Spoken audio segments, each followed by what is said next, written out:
Hello दोस्तों, इस video में समझेंगे statue of equality. Statue of equality, समानता की मूर्ति, इसके बारे में समझेंगे। और इससे काफ़ी क्वेश्चन पूछा जाएगा एग्जाम में। देखिएगा, ये ऐतिहासिक चीज़ बना है और इसका उद्घाटन जो किए 5 फरवरी को भारत के प्रधानमंत्री नरेंद्र मोदी जी द्वारा किया गया। और यह है क्या, इसके बारे में समझेंगे। और किसके नाम पर यह दिया गया, इसके बारे में भी समझेंगे।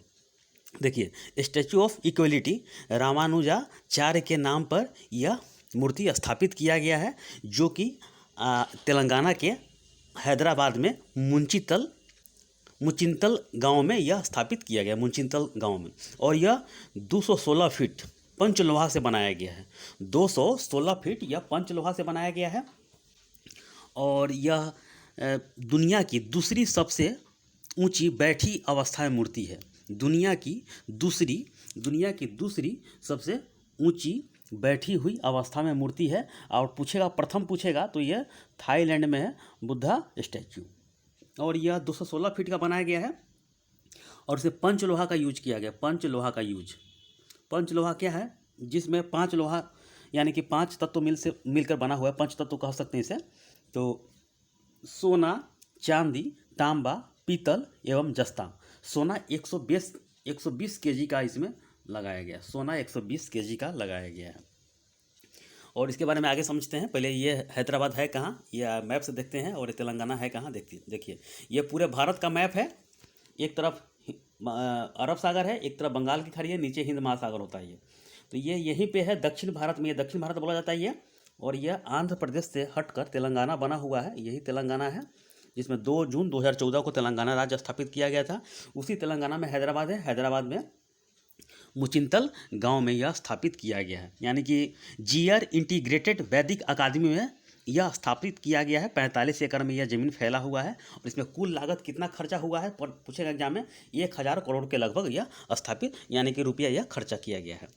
और यह जो कि ज़मीन किसके नाम पर है, तो जुबली रामेश्वर राव के ने दान दिया था। यानी कि सारा का सारा प्रोजेक्ट डोनेशन के पैसा से खर्चा हुआ है, इसमें पैसा से लगा हुआ है। इसके लिए ज़मीन माई होम ग्रुप के जुबली रामेश्वर राव ने इसे दान में दिया। ज़मीन पर यह मूर्ति स्थापित यानी प्रतिमा स्थापित किया गया है।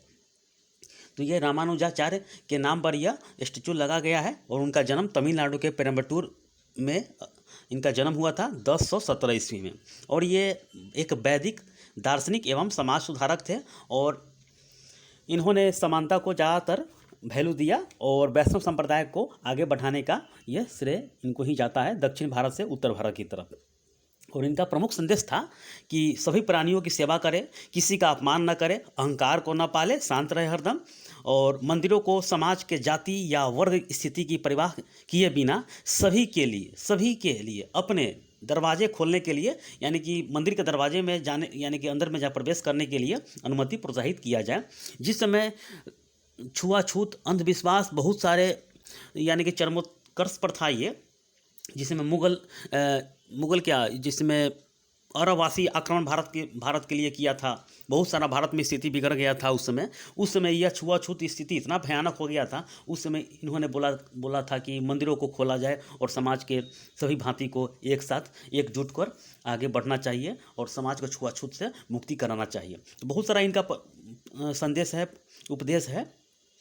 इसके बारे में समझेंगे। यानी कि जो शिक्षा वंचित लोगों को नहीं मिलता था, उनको भी शिक्षा देने का ये इन्होंने प्रयास किया।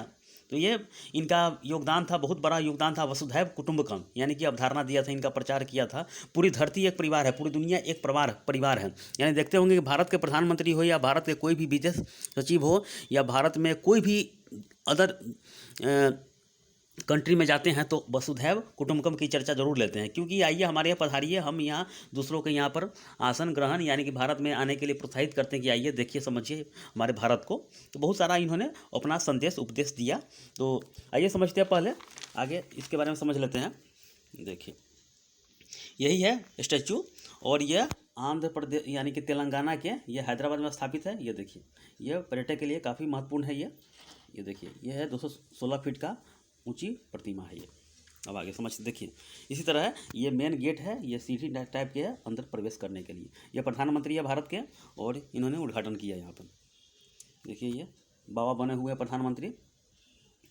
और ये देखिए यहाँ पर यही यही मूर्ति है और यहाँ पर ये घूम रहे हैं, देख रहे हैं। देखिए यहाँ पर प्रतिमा का उद्घाटन इन्होंने किया, पूजा पाठ कर रहे हैं यहाँ पर। ठीक है, आगे समझते हैं। देखिए स्टैचू ऑफ इक्वलिटी रामानुजाचार्य के नाम पर यह बनाया गया है। स्टैचू ऑफ इक्वलिटी समानता की मूर्ति इसे बोला जाता है। इसका उद्घाटन 5 फरवरी 2022 को पीएम मोदी जी द्वारा यह किया गया मुचिंतल गांव में, हैदराबाद में या तेलंगाना में है। दुनिया की सबसे ऊंची बैठी अवस्था में मूर्ति है ये, जिसकी ऊंचाई 216 फीट है। ये इसे याद करके रखिएगा, फैक्ट एग्जाम में कुछ पूछा जाएगा। यह पंच तत्व से बनाया गया, यानी पंच लोहा से, सोना, चांदी, तांबा, पीतल एवं जस्ता से बनाया गया है। और यह सोना इसमें 120 kg लगा। देखिए वसुधैव कुटुंबकम, दुनिया एक परिवार के उनके विचार को कायम रखते हुए भारत देश रामानुजाचार्य की 1000वीं जयंती को समानता का त्यौहार मनाया इसमें। ठीक है, और ये प्रतिमा उनके ज्ञान, वैराग्य, आदर्शों का प्रतीक है। ये स्टैचू मेड इन चाइना है, चाइना का बना हुआ है। ये सारा का सारा सामान वहीं बना गया था, जिसका कंपनी का नाम है एरोसन कॉरपोरेशन कंपनी, जो कि कॉन्ट्रैक्ट लिया था बनाने का। और 1600 टुकड़ों में भारत में यह आया और मूर्ति को स्थापित किया गया। इसका कुल लागत पूछेगा एग्जाम में तो 1000 करोड़ के लगभग लगा था। और 45 एकड़ में फैला हुआ है। ये जीआर इंटीग्रेटेड वैदिक अकादमी में यह बनाया गया है। ऑल प्रोजेक्ट जो कि डोनेशन के पैसा से खर्चा हुआ है, इसके लिए ज़मीन माई होम ग्रुप के जुबली रामेश्वर राव ने दान दिया था ये। और इनके बारे में समझ लीजिए थोड़ा। इनका जन्म तमिलनाडु के पेरम्बटूर में हुआ था 1017 ईस्वी में।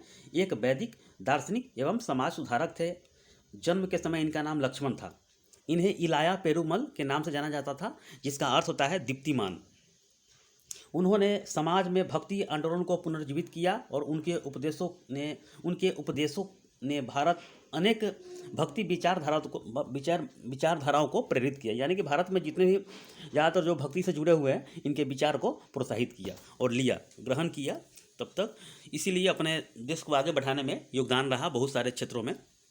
इन्होंने वैदिक शास्त्रों पर कई भाष्य की रचना की और नवरत्न लिखे, जिसे नवरत्न कहा जाता है। नवरत्न में ये सब पूछा नहीं जाएगा, लेकिन समझ लीजिए आप। वेदांत संग्रह, श्री भाष्य, वेदांत सार, वेदांत दीप, गीता भाष्य, गद्य त्रयम, श्रीरंग गद्दम, शरणागति गद्दम, नित्य ग्रंथम, ये नवरत्न उनको बोला जाता है, रचना की है। अब आगे समझते हैं। देखिए इनका प्रमुख संदेश है कि सभी प्राणियों की रक्षा करें, सेवा करें, किसी का अपमान न करें, किसी के झगड़ा द्वेष न हो, अहंकार को न पाले, शांत रहे। मंदिरों को समाज में जाति एवं या वर्ग स्थिति की परवाह किए बिना सभी के अपने दरवाजे खोलने के लिए प्रोत्साहित करें। उन्होंने शिक्षा समाज के वंचित लोगों को पहुंचाया। उनका सबसे बड़ा योगदान क्या है? वसुधैव कुटुंबकम की अवधारणा दिया। पूरी धरती एक परिवार है, इसी पर उन्होंने सारी जिंदगी चर्चा करते रहे और लोगों को द्वेष भांति से विमुक्त किए। इन्होंने ईश्वर की भक्ति, करुणा, विनम्रता, समानता इत्यादि माध्यमों से मोक्ष की बात की। इनको वैष्णव संप्रदाय के रूप में जाना जाता है। तो ये काफ़ी महत्वपूर्ण है। छुआछूत से उस समय जब बात बोले थे, बहुत सारा छुआछूत, उस समय स्थिति इतना गड़बड़ था कि समाज के वंचित लोगों को शिक्षा का अधिकार ही समाप्त कर दिया गया था। लेकिन बाद में आकर धीरे धीरे करके ये इक्वलिटी के समान होते जा रहा है। तो ये मंदिरों में प्रवेश करने के लिए उस समय बोले थे, जिस समय प्रवेश करने की अनुमति नहीं थी। तो बहुत सारी बात इनका बोला गया है, जो कि ये सब जो कि नवरत्न में लिखा गया है, बहुत सारा किताब में मिल जाएगा इसके बारे में। तो ये मेन फैक्ट है कि इनका प्रतिमा स्थापित किया गया स्टैचू ऑफ इक्वलिटी में, समानता की मूर्ति। ये दुनिया एक है और हम सब मिलकर इसमें रहे।